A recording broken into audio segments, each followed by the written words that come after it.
मुंबई का बड़ा पाव वाला।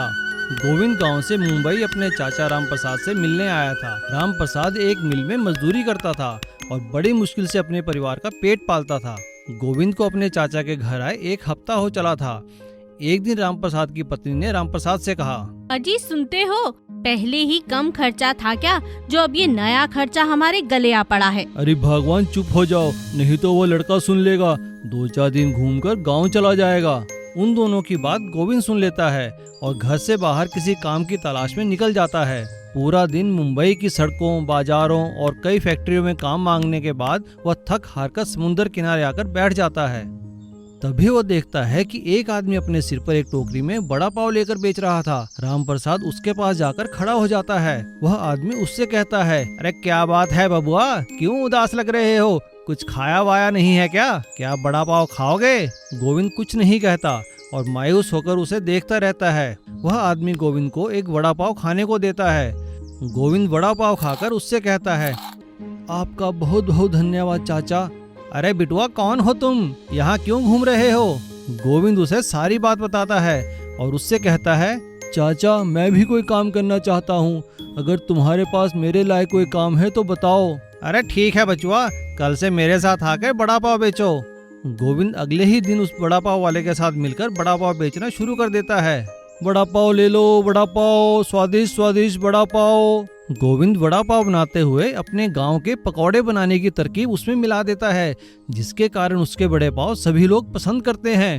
अरे वाह बेटा, ऐसे बड़े पाव तो हमने आज तक कभी नहीं खाए। अरे साहब, इसमें मुंबईया स्वाद के साथ साथ मैंने अपने गांव के मसाले भी मिलाए हैं। गोविंद शाम को अपने चाचा से कहता है, चाचा यह लो मेरी आज की पहली कमाई, अब मैं आप पर बोझ नहीं हूँ, मैं अपने बल पर इस शहर में कुछ बनकर दिखाऊंगा। शाबाश बेटा, मुझे तुमसे यही उम्मीद है। और देखते ही देखते गोविंद मुंबई का वड़ा पाव वाला बन जाता है और मुंबई में ही रहने लगता है। तालाब के बीचों बीच एक बहुत बड़ी विशाल मछली रहा करती थी। यूं तो तालाब में बहुत सारी रंग बिरंगी मछलियां रहा करती थी, लेकिन विशाल मछली का आकार हद से ज्यादा बड़ा था। वो अक्सर सोने में ही अपना समय बिताती थी। एक दिन उस तालाब के पास एक मछुआरा और उसकी पत्नी आए। मछुआरे की पत्नी ने उससे कहा, अरे अरे देखो तो सही, इस तालाब में कितनी सारी मछलियां हैं। मैं तो कहती हूँ मछलियां पकड़कर बाजार में बेचते हैं, बोलो कैसा रहेगा? हाँ, ये तो बहुत अच्छा उपाय है, चलो शुरू हो जाओ। दोनों पति पत्नी मिलकर अब हर रोज वहाँ से हजारों मछलियाँ लेकर जाते और बाजार में बेच देते। धीरे धीरे उस छोटे से तालाब की मछलियाँ खत्म होती जा रही थीं। विशाल मछली को इस बात की बिल्कुल खबर नहीं थी, लेकिन बाकी मछलियों को इस बात की बहुत चिंता थी। तो सभी मछलियों ने योजना बनाकर बड़ी मछली के पास जाने का फैसला किया। उठो उठो बड़ी मछली उठो, मुसीबत की घड़ी आ गई है। ये तालाब बहुत जल्द बिना मछलियों के हो जाएगा और यहाँ तुम अकेली रह जाओगी। अरे उठो ना। सभी मछलियों के उठाने पर विशाल मछली जाग जाती है। क्यों परेशान कर रही हो, बात क्या है और इतना शोर कैसा?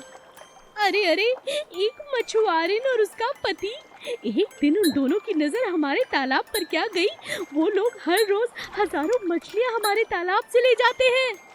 क्या कहा? हाँ, और देखो तो सही आसपास कोई सहेली नहीं बची तुम्हारी, सबकी सब वो ले गए और बहुत जल्द हमारा नंबर भी आ जाएगा। तुम कुछ करो, अब जागने का वक्त है, सोने का नहीं। कितने बजे आते हैं सब? बस आते ही होंगे, तो चलो मेरे साथ। विशाल मछली देखने में इतनी विशाल थी कि उसे देखकर हर कोई यूं ही डर जाता था। विशाल मछली ने मछुआरन और उसके पति के आते ही तालाब से बाहर छलांग लगा दी। यह देखकर दोनों पति पत्नी डर के मारे वहां से भाग गए। अरे अरे अरे, देखो देखो, इतनी विशाल मछली, लगता है ये व्हेल मछली है, ये तो हमें खा जाएगी। अरे भागो, आज के बाद इस तालाब के पास हम नजर भी नहीं आएंगे, जा रहे हैं। विशाल मछली तुरंत उनके जाते ही पानी में वापस लौट आती है और इस बात पर सभी बहुत खुश हो जाते हैं और नन्ही नन्ही प्यारी प्यारी मछलियाँ विशाल मछली को धन्यवाद देती हैं। शुक्रिया विशाल मछली, तुम यूं तो सोती बहुत हो, करती कुछ नहीं, लेकिन हो बड़े काम की। आज तुमने हम सबकी जान बचाई है, शुक्रिया। अब ये दोनों लालची पति पत्नी हमारे तालाब की तरफ कभी नहीं आएंगे और हम सुकून से रहेंगे। तो चले? हाँ, मैं तो सोने जा रही हूँ। विशाल मछली फिर से आराम करने के लिए चली जाती है। हैदराबादी बिरयानी का नाम सुनते ही दिलो दिमाग में एक अजीब सी खुशबू बस जाती है।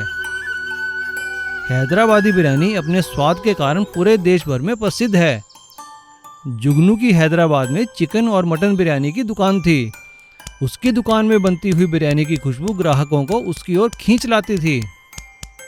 अरे जुगनू भाई, कितनी देर में बिरयानी बनकर तैयार हो जाएगी? बस थोड़ी देर और लगेगी साहब। अरे भाई, हमसे रहा नहीं जाता जुगनू, अब जल्दी से बिरयानी निकालकर हमें खिलाओ, वरना खुशबू से ही हमारा पेट भर जाएगा। यह सुनकर वहां सभी लोग हंसने लगते हैं। ठीक है साहब, अभी खिलाता हूं। सब कुछ ठीक चल रहा था, लेकिन एक दिन अचानक महामारी फैलने की खबर के कारण चिकन और मटन की सप्लाई बंद हो गई, जिसके कारण जुगनू का काम भी ठप होने लगा। जुगनू के पास रखा सारा चिकन और मटन खत्म हो गया।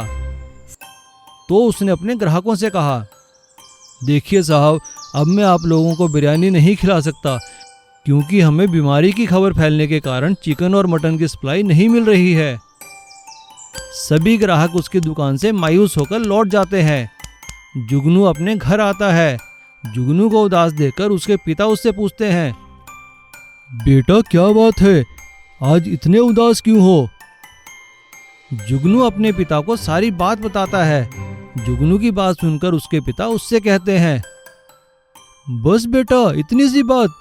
अरे चिकन मटन नहीं है तो क्या हुआ, सब्जियां, पनीर, मेवे तो है ना। मैं कुछ समझा नहीं पिताजी। जाओ तुम अभी आराम करो, कल मैं तुम्हारे लिए बिरयानी बनाऊंगा। अगले दिन जुगनू के पिता उसकी दुकान पर जाकर शाकाहारी बिरयानी बनाने लगते हैं और चावल में पनीर, सब्जियां और मेवे डालकर शाकाहारी बिरयानी बनाते हैं, जिसकी खुशबू से लोग फिर से दुकान की ओर खींचे चले आते हैं। जुगनू ग्राहकों से कहता है, आइए आइए, स्वच्छ शुद्ध शाकाहारी बिरयानी खाइए, आइए आइए, स्वच्छ शुद्ध शाकाहारी हैदराबादी बिरयानी खाइए। लोग बिरयानी खाकर उसकी तारीफ करते हैं। अरे वाह जुगनू भाई, यह तो बिल्कुल चिकन और मटन बिरयानी जैसी लग रही है। हाँ भाई, कुछ भी हो, चाहे चिकन मटन बिरयानी हो या शाकाहारी पनीर बिरयानी, हैदराबादी बिरयानी का तो स्वाद ही कुछ और है। एक गांव में एक बूढ़ी औरत अकेली रहती थी। वो अकेले ही अपनी जमीन पर थोड़ी बहुत खेती बाड़ी करके और सब्जियां गांव के बाजार में बेचकर अपना गुजारा कर लिया करती थी। एक दिन जब वो सब्जियां बेचकर वापस आई तो उसने देखा कि उसके घर के सामने एक कौवा घायल पड़ा हुआ है। अरे अरे अरे, क्या हुआ तुम्हें? तुम यहाँ कैसे गिरे? तुम्हें चोट कैसे लगी? ऐसा कहते हुए बुढ़िया ने कौवे को उठा लिया और अपने घर के अंदर ले गई। उसने कौवे की चोट पर मरहम लगाया, उसे खाने के लिए रोटी और पीने के लिए पानी दिया। पानी पीकर उसे होश आ गया और कौवे ने अपनी चोंच हिलाकर बुढ़िया का धन्यवाद किया। तब बुढ़िया ने उससे कहा, तुम फिक्र मत करो, तुम्हारी चोट जल्दी ठीक हो जाएगी और तुम फिर से उड़ने लगोगे। बुढ़िया ने कौवे की 3-4 दिन तक खूब सेवा की। एक दिन जब वो बुढ़िया सुबह सुबह उठी तो उसने देखा कि कौवा उसके घर में ही नहीं है। अरे कौवा कहाँ गया? उसे कोई बिल्ली तो नहीं ले गई? तभी बुढ़िया को अपने आंगन के पेड़ से काए काए की आवाज सुनाई दी। बुढ़िया ने देखा तो कौवा बिल्कुल ठीक हो गया था और पेड़ पर बैठा काए काए कर रहा था। अच्छा, तो तुम ठीक हो गए हो, ठीक है, अब तुम आजाद हो, कहीं भी उड़कर जा सकते हो। जब बुढ़िया ने ऐसा कहा तो कौवा उड़कर उसके सामने बैठ गया और कहने लगा, नहीं नहीं अम्मा, मैं कहीं नहीं जाऊंगा, मैं आपके पास ही रहूंगा। अरे क्या तू बोल सकता है? हाँ अम्मा, मैं बोल सकता हूँ। अब कौवा बुढ़िया के पास ही रहने लगा। एक दिन जब सुबह सुबह कौवा बाहर से उड़कर आया तो उसने देखा कि बुढ़िया अंदर बीमार पड़ी है।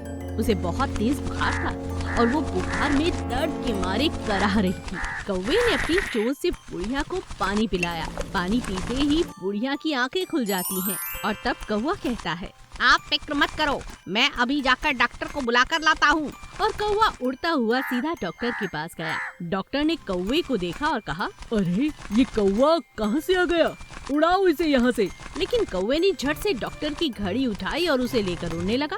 घड़ी काफी कीमती थी। डॉक्टर और उसके कर्मचारी भी पकड़ो पकड़ो कहते हुए कौवे का पीछा करने लगे और भागने लगे। कौवा उड़ते उड़ते सीधा बुढ़िया की झोपड़ी के पास गया और अंदर आ जाता है। जब डॉक्टर और उसके कर्मचारी झोपड़ी के अंदर गए तो बुढ़िया को बीमार देखकर सारी बात उनकी समझ में आ गई।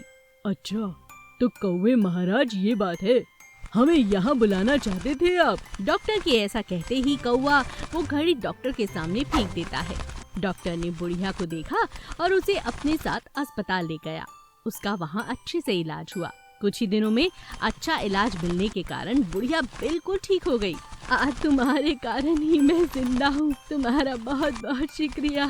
और ऐसा कहते ही बुढ़िया ने कौवे के माथे को अपने हाथों से सहलाया। जैसे ही बुढ़िया ने कौवे को सहलाया वो एक जवान आदमी में बदल गया। यह देखकर वो बुढ़िया हैरान रह गई। अम्मा, मुझे एक ऋषि ने श्राप दिया था और कौवे में बदल डाला था और कहा था कि मेरे द्वारा एक भला काम होने पर जब कोई मेरे सर को सहलाएगा तो मैं अपनी असली रूप में आ जाऊंगा। आज से तुम ही मेरी माँ हो और मैं तुम्हारा बेटा। और इस तरह बुढ़िया अकेली नहीं थी, उसके पास एक बेटा था और जादुई कौवे को श्राप से मुक्ति मिल गई थी और वो बुढ़िया के साथ साथ अब आगे के लिए हमेशा खुश रहने लगा था। एक समय की बात है, एक गांव में किशोर नाम का मुर्गी वाला रहा करता था। उसके पास बहुत सारी मुर्गियां थी जिनके अंडे वो बाजार में बेचकर पैसे कमाता था। लेकिन एक दिन जब किशोर अपनी मुर्गियों के अंडे इकट्ठे कर रहा था तो वो एक चीज देखकर बड़ा हैरान रह गया। एक बड़ा अंडा देखकर उसकी आंखें फटी की फटी रह गईं। अरे ये क्या, इतना बड़ा अंडा, ये तो सबसे अलग है, बहुत अलग दिख रहा है। किशोर अंडे को हैरानी से देखता है और सोचने लगता है कि आखिर इतना बड़ा अंडा किस मुर्गी ने दिया होगा। वो जल्दी जल्दी बाजार गया और सारे बाजार के लोग बड़ा अंडा देखने के लिए वहाँ आए और हर कोई वो बड़े अंडे खरीदना चाहता था। अरे भैया, इतना बड़ा अंडा मुझे भी एक दे दो। बहन जी, ये बस एक ही है, इन्होंने ले लिया, आपके लिए मैं कल ला दूंगा। अरे भैया, मुझे भी चाहिए। हर कोई किशोर का बड़ा अंडा लेना चाहता था। किशोर ने सबसे ज्यादा दाम पे वो अंडा बेच दिया। अब सभी किशोर को ऐसा अंडा फिर से लाने के लिए ललचाने लगे। भैया, कल ला दोगे ना ऐसा अंडा? मैं इंतजार करूंगा और आपको मुंह मांगी कीमत दूंगा। हाँ। अच्छा, ओहो, अब इन लोगों को वो अंडा कहाँ से ला कर दूं? अगर कल ना दिया तो? और ये मुर्गी कौन है जो इतना बड़ा अंडा दे रही है? अगर इतना बड़ा अंडा देने वाली मुर्गी को बेचा जाए तब तो और भी फायदा हो सकता है। घर पहुंचकर किशोर को फिर से वही एक और बड़ा अंडा मिलता है। वो उसे उठाता है और जोर जोर से मुर्गियों से एक बात पूछने लगता है। बताओ मुझे, ये विशाल अंडा किस मुर्गी का था? तुम में से जिसने भी ये अंडा दिया है मेरे पास आओ, वरना मैं इन अंडों को फेंक दूंगा। यह सुनकर मुर्गी किशोर के पास भागती हुई आई। ये अंडा तो मैंने दिया है। किशोर मुर्गी को देख खुश हुआ और अगले दिन जाकर बाजार में जोर जोर से चिल्लाने लगा। भाइयों और बहनों, ये है वो मेरी चमत्कारी मुर्गी जिसने इतना विशाल अंडा दिया है। आओ आओ आओ, इसे खरीद ले जाओ, ले जाओ, ले जाओ। किसी ने भी किशोर की बात का यकीन नहीं किया। मुर्गी भी समझ गई कि किशोर अब लालची बन चुका है और वो लालच के चक्रव्यूह में फंस चुका है। उसने किशोर से बचकर अपने पंख फैलाए और जंगल की तरफ भाग गई। और अब किशोर के लालच के कारण ना मुर्गी बची और ना ही अंडा। सोने का चूहा। एक नगर में मुरारी नाम का एक व्यक्ति काम की तलाश कर रहा था। मुझे आज भी कोई काम नहीं मिला, कोई भी मुझे काम नहीं देता, व्यापार मुझे आता नहीं, क्या करूं?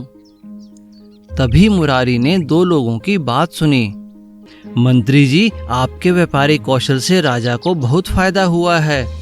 हाँ भाई, यदि समझदारी से काम किया जाए तो एक मरे हुए चूहे से भी व्यापार किया जा सकता है। ये बात सुन मुरारी को जोश आ गया। उसने सोच लिया कि वह व्यापार करेगा। उसने एक पेड़ से कुछ फूल तोड़े और मंदिर के बाहर जाकर उन्हें बेचने लगा। उससे जो पैसे मिले उससे उसने कुछ नींबू और गुड़ खरीदा। फिर उसने शिकंजी बनाकर नगर में बेचना शुरू किया। इस तरह उसने कुछ पैसे इकट्ठे कर लिए और उन पैसों से एक दुकान ली और शिकंजी बेचने का व्यापार शुरू करने लगा। कुछ ही दिनों में उसका व्यापार चल निकला। उसकी शिकंजी की सब तारीफ करते थे। अब उसके पास काम था और पैसा भी था। मंत्री जी ने सही कहा था। मुझे लगता है मुझे उनका धन्यवाद करना चाहिए। उसने एक सोने का चूहा खरीदा और मंत्री जी के पास गया और मंत्री जी से बोला, मंत्री जी, आज आप ही की वजह से मैं कामयाब हो पाया हूँ। मैं आपको अपना गुरु मानता हूँ। कृपया मेरी ये भेंट स्वीकार करें। उस दिन आपने कहा था कि कोई मरे हुए चूहे से भी व्यापार कर सकता है, तो मैंने फूलों का व्यापार शुरू किया और आज मेरी शिकंजी की सबसे बड़ी दुकान है। मुझे खुशी है कि तुमने अपना काम किया और अच्छे से किया। आज से राजा के महल में तुम ही शिकंजी बेचोगे। शुक्रिया मंत्री जी। सीख, मेहनत, लगन और समझदारी से कुछ भी किया जा सकता है। जादुई चिकन मशीन। राम और कमल दो सगे भाई थे। वो दोनों श्यामपुर गांव में अपने माता पिता के साथ रहा करते थे। उनके पिताजी का अंडों और मुर्गियों का कारोबार था। जैसे ही राम और कमल बड़े हुए, वैसे ही उनके माता पिता ने उन दोनों की बड़े धूमधाम से शादी की। राम की बीवी का नाम था कमला और कमल की बीवी का नाम था विमला। राम की बीवी कमला व्यवहार की बहुत अच्छी थी। उसने घर में आते ही घर का सारा काम संभाल लिया।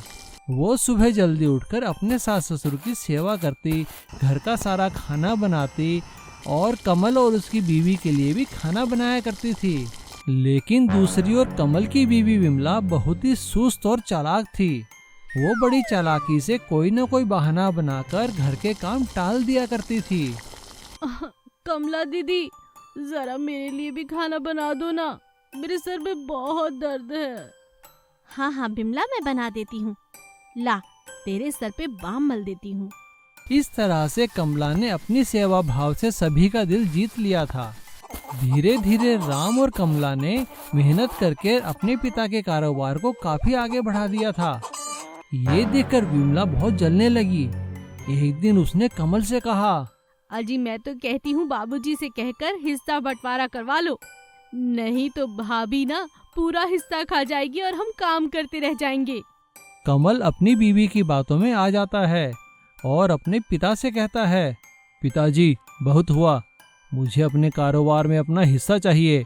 क्या कहते हो बेटा, हिस्सा लोगे?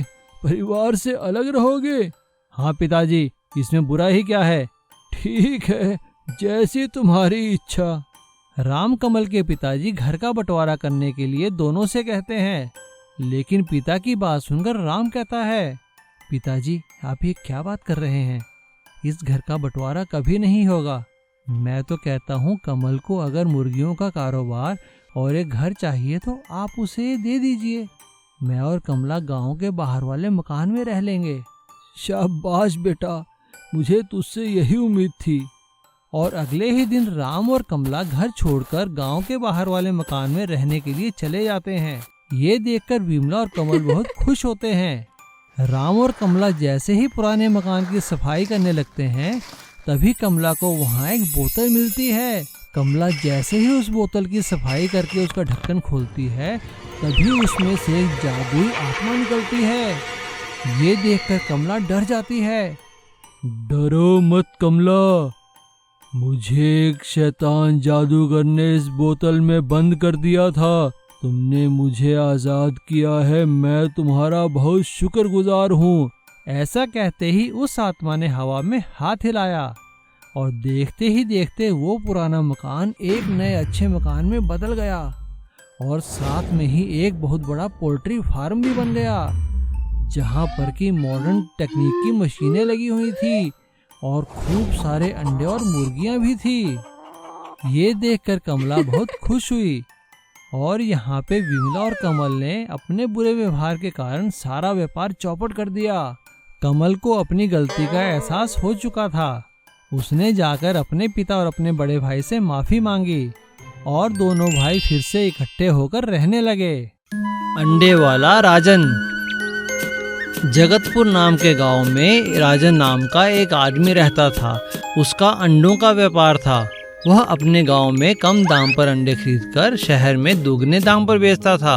एक दिन उसका साला मनोहर उसके पास आया। जीजा जी, मुझे काम की आवश्यकता है, क्या आप मुझे अपने यहाँ काम देंगे? काम तो तुम कुछ करते नहीं, मैंने तो तुम्हें कोई काम करते नहीं देखा, बस हमेशा ख्याली पुलाव पकाते रहते हो, क्या काम कर पाओगे तुम? हाँ जीजा जी, मैं काम करूँगा, आप विश्वास तो करो। राजन ने मनोहर को अपने पास काम पर रख लिया। मनोहर देखो, ये अंडे पास वाली दुकान पर दे आओ। हाँ जीजा जी। इस तरह एक सप्ताह बीत गया। मनोहर, आज तुम दुकान संभालो, मुझे बाहर अंडे सप्लाई देने जाना है। हाँ जीजा जी, आप बेफिक्र होकर जाइए, मैं यहाँ का सब काम संभाल लूँगा। जीजा जी, आप मुझे अंडे सप्लाई करने बाहर क्यों नहीं भेजते? मैं भी तो गाड़ी चला लेता हूँ। नहीं मनोहर, तुम अभी बहुत छोटे हो, समय आने पर मैं तुम्हें खुद भेजूंगा। और इस तरह काफी समय निकल जाता है। कुछ दिनों बाद मनोहर ने राजन से कहा, जीजा जी, आज आप मुझे अंडे सप्लाई करने भेजिए, मैं सारा काम सीख के आया हूँ, मैं सारा काम अच्छे से करके आऊँगा। ठीक है राजन, आज तुम चले जाओ, पर गाड़ी ध्यान से चलाना। मनोहर खुशी खुशी टेम्पो लेकर चला जाता है, पर अपनी मस्ती में थोड़ी दूर जाने पर एक खंभे से टकरा जाता है, जिससे टेम्पो पलट गया और सारे अंडे टूट गए। जब राजन को पता चला तो वहां पहुंचा। ये क्या किया मनोहर तुमने? जीजा जी, मुझे माफ कर दो, मैं अपने ही ख्यालों में गुम होकर टेम्पो चला रहा था, इसी वजह से सब गड़बड़ हुई, मुझे माफ कर दो जीजा जी। ठीक है मनोहर, तुमने अपनी गलती मान ली, पर अब तुम्हें इससे सबक लेना चाहिए कि कोई भी काम करो तो समझदारी से और संभल कर करो। हाँ जीजा जी। सीख, अपनी गलती मान लेने में कोई छोटा या बड़ा नहीं होता। मिर्ची भजिया वाले और समोसे वाले की लड़ाई। कोटलपुर नाम के गांव में श्याम नाम का पकौड़े वाला रहता था। वह पूरे शहर में मशहूर था और बहुत स्वादिष्ट पकौड़े बनाता था।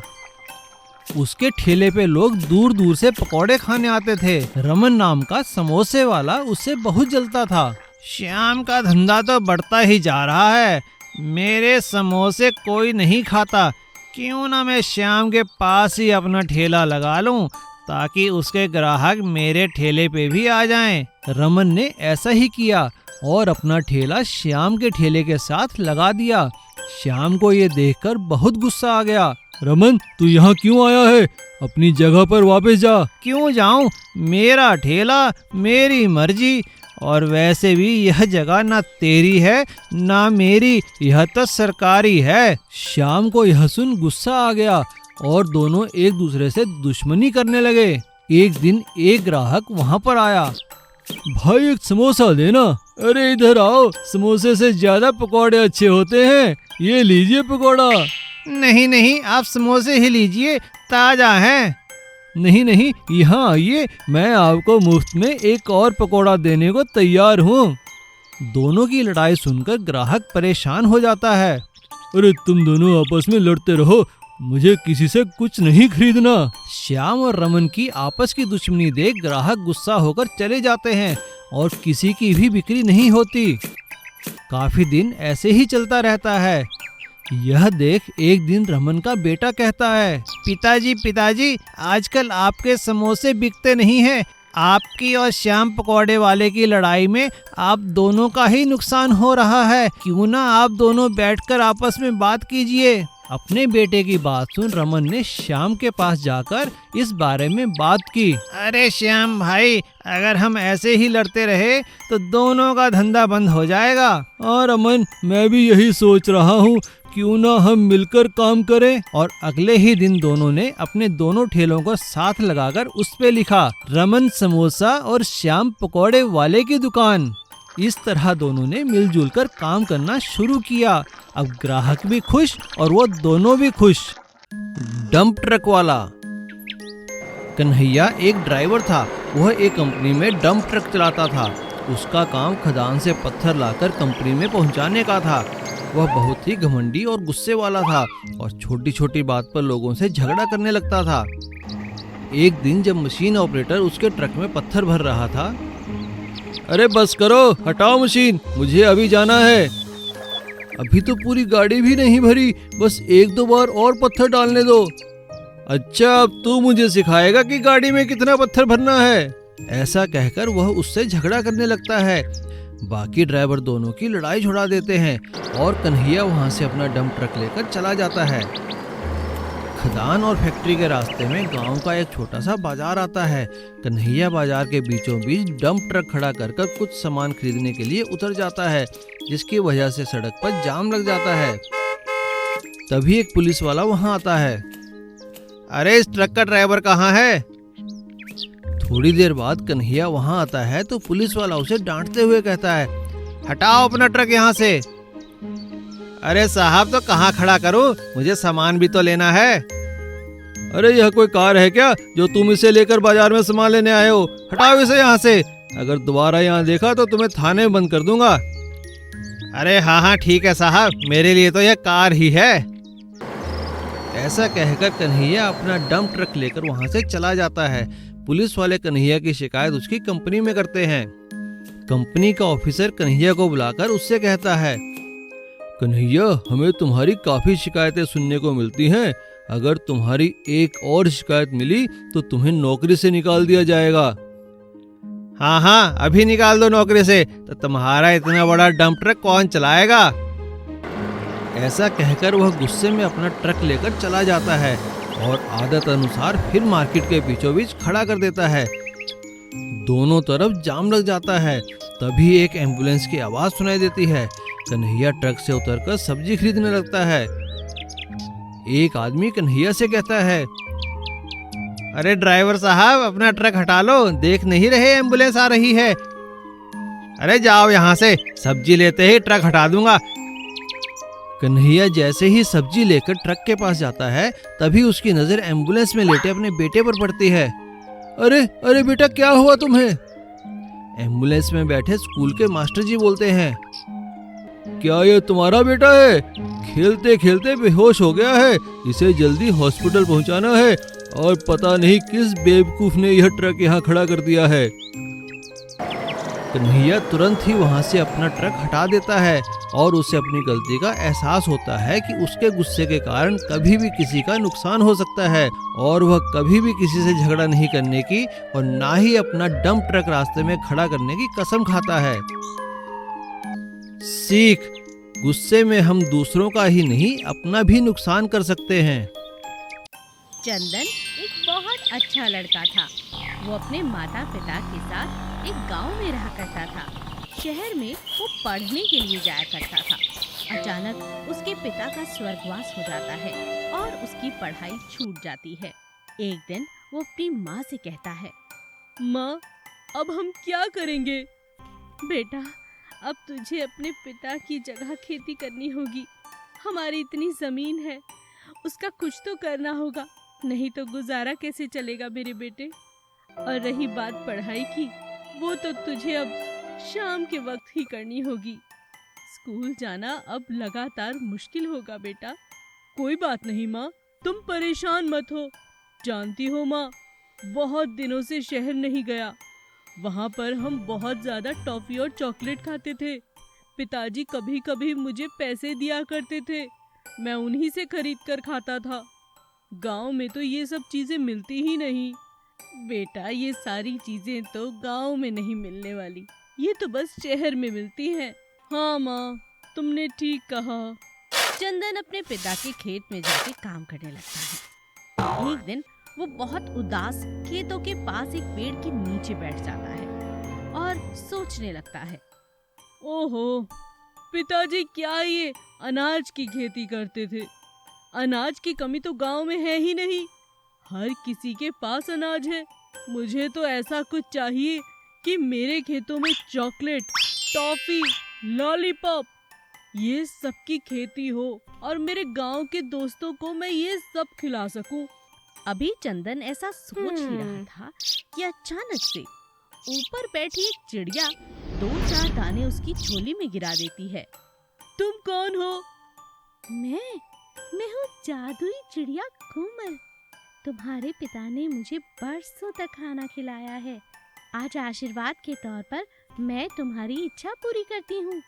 ये जादुई बीज हैं, इन्हें लगाओगे तो जो चाहोगे उसकी खेती होगी। सच? बहुत बड़ी बात कर दी तुमने, मेरा तो दिल खुश कर दिया। चंदन सभी खेतों में अनाज बोता है, लेकिन एक प्यारे से बड़े से खेत में वो सिर्फ और सिर्फ वही बीज बोता है जो उसे जादुई चिड़िया ने दिए थे, और मन ही मन कामना करता है। बस मैं यही चाहता हूँ कि इस खेत में चॉकलेट की खेती हो। अगले दिन जब चंदन अपने खेतों में वापस लौटा तो उसकी आंखें ये देखकर हैरान रह गई कि पूरा खेत बिल्कुल चॉकलेट की खेती से भरा पड़ा था। अरे वाह, मजा आ गया। सच में जादुई चिड़िया, तुमने तो कमाल कर दिया।